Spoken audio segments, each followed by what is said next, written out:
Hi everybody and welcome to Heel Heat. My name is George Coles, and on this episode we're doing It Came From The Network. The topic of this It Came From The Network, WCW Clash of the Champions 13, Thanksgiving Thunder. Now if you haven't seen my shows before, we grade everything on a 1 to 5 scale, 1 being the worst, 5 being the best. Let's jump right in. First match, we have the Freebirds, Michael Hayes and Jimmy Garvin, going up against the Southern Boys of Scott Armstrong and Tracy Smothers. It was initially supposed to be a 6-man tag with the Freebirds and Bobby Eaton versus Southern Boys and El Gigante. The storyline reason is that the Freebirds attacked El Gigante and sent him back to Argentina. The real reason was he just wasn't that good of a wrestler. This was a good show starter. The Freebirds pick up the win when Richard Marley, who I believe is Rocky King, trips one of the Southern Boys. I'm going to give this one a 3. I thought it was a good opener. One of the better matches on the show.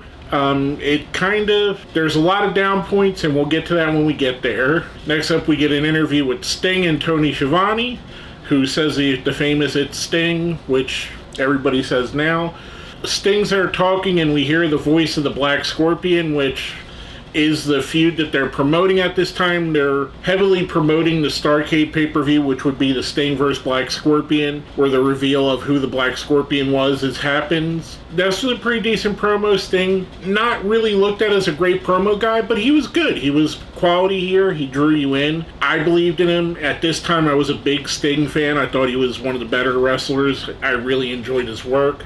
I was hyped up for the Black Scorpion's storyline, and I was in the demographic that it was into. I was 13 at the time. This was for young kids, early teenagers. I mean, it wasn't the best gimmick in the world, but I was in the demographic it aimed for.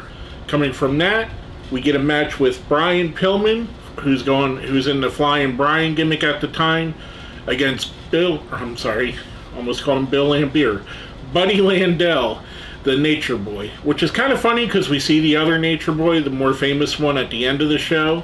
This was another really solid match. I rather enjoyed this. This is probably my second favorite match of the night. Pillman does pick up the win here. I'm giving this one a 4. Just two really good wrestlers putting on a good match that's probably forgotten about by most people. It's one I would say it's worth searching out and watching. Now from that, our next match is going to be the Big Cat, who ends up being Mr. Hughes, Curtis Hughes, against Brad Armstrong. This was a solid match too. I enjoyed this. I liked the way they worked. I'm willing to bet, and this is no knock on Mr. Hughes because I like work that he's done. This was more Brad Armstrong in the driver's street. Brad Armstrong, a highly underrated wrestler. Big Cat does pick up the win here with the torture rack, which they're teasing a feud with him and Luger, which we'll talk about in a little bit more. I'm giving this match a 3. I thought it was another good match, kind of over what I expected. For this early in Mr. Hughes' career, I kind of expected it to be worse than this, but I was pleasantly surprised a bit. Next up, we get a promo from Dick the Bruiser, talking about being the referee for the Sting and Black Scorpion match, again heavily promoting Starrcade 1990. Coming from that, we get the Z-Man, aka Tom Zink, versus Primetime Brian Lee, aka the Fake Undertaker. This was kind of a mess. The end of the match comes down. Zink's going to do his crossbody where he runs and isn't facing the other way and dives back with a crossbody. But there was obviously a misstep because Brian Lee is nowhere to be found.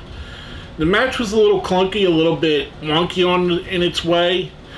Z-Man does pick up the win. I'm going to give this one a 2. It felt like they weren't on the same page. It felt like the Z-Man was doing one thing and Brian Lee was doing another thing, and neither one of them knew what the other was doing. Now going from that, we get an interview with Michael Wall Street and Alexandria York, who is Terry Runnels. Michael Wall Street just turned to Michael Wall Street from Mike Rotundo. A gimmick change, a drastic gimmick change. And he's going up against a masked wrestler, the Star Blazer, who was, I believe it was Tim Horner. I'm pretty sure it was Tim Horner. He wrestles just like Tim Horner, but anyway, I digress.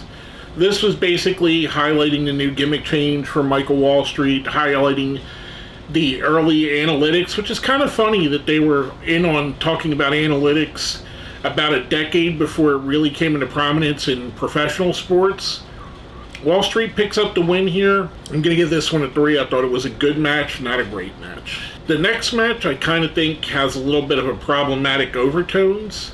we have the finals, and there was the Pat O'Connor Memorial Tag Team Tournament going on, and this was the African finals, the South African team of Sergeant Kruger and Colonel de Klerk, which were actually Ray Apollo, who's known as Surfer Ray Apollo, was de Klerk, I believe, and Ray Apollo eventually was one of the Doinks after Matt Bourne, and Rocco Rock was Sergeant Kruger, or I may have them backwards, but anyway, that's who were playing those characters, going up against representing the rest of Africa, the Beast and Kumba, I believe is what they were calling them. But it was obviously a racially motivated aspect. You had 2 white wrestlers versus 2 African American wrestlers or black wrestlers.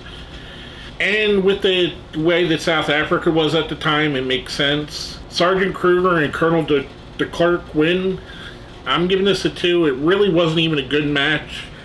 It felt kind of icky watching it now. Best I could give it is a 2. Next up, we get a promo with Sam Muchnick talking about the Pat O'Connor Tag Tournament, which leads us into highlights from Stan Hansen and Lex Luger's feud, which then gives us an interview with Luger and Tony Schiavone, which brings out the Black Cat, or Big Cat. What do I want to call him? Black Cat.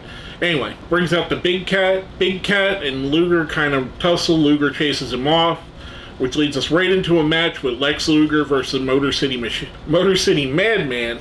Wow, I'm just butchering all the names on this one. This was pretty much of nothing. The Motor City Madman was just a big wrestler. He really wasn't that talented.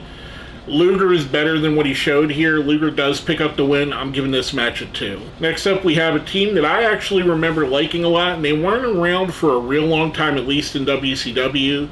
The Renegade Warriors, Chris and Mark Youngblood, and they were going up against the Nasty Boys. I liked this match. I thought it was a good quality match. The match ends when the Steiner brothers come down and attack the Nasty Boys. Somehow the Renegade Warriors win by disqualification. I'm giving this a 3. Other than the finish, I really enjoyed the match. The finish was a little bit wonk, but it is what it is for the time.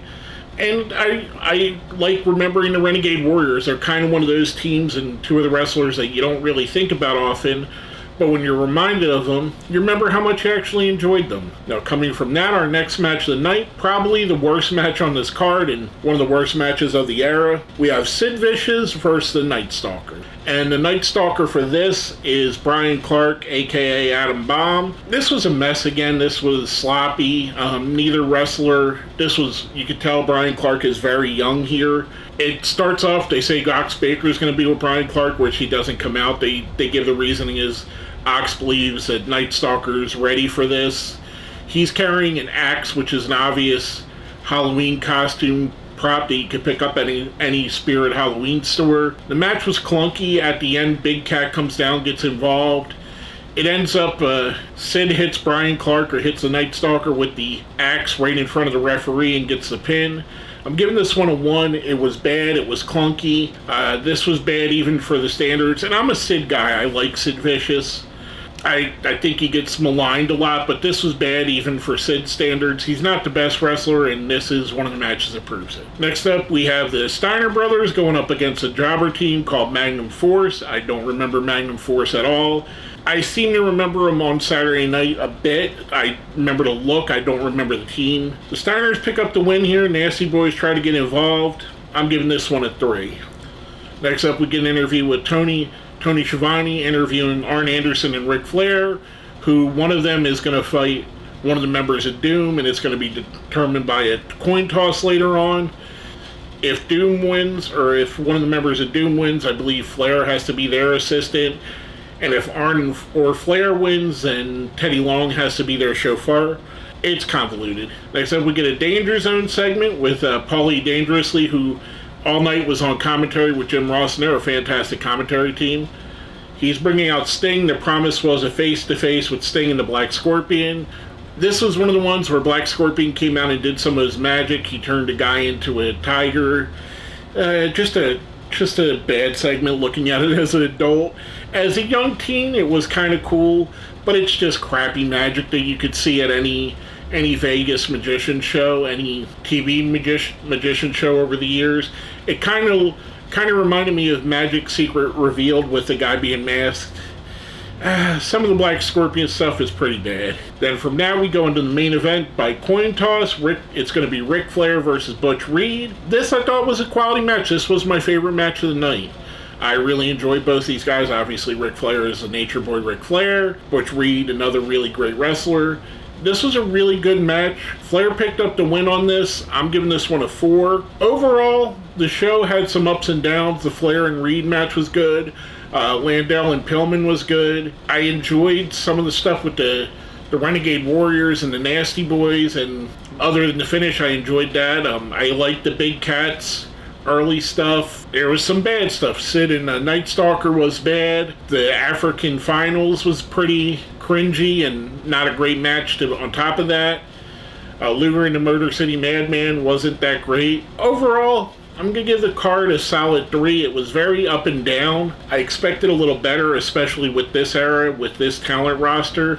But it is what it is.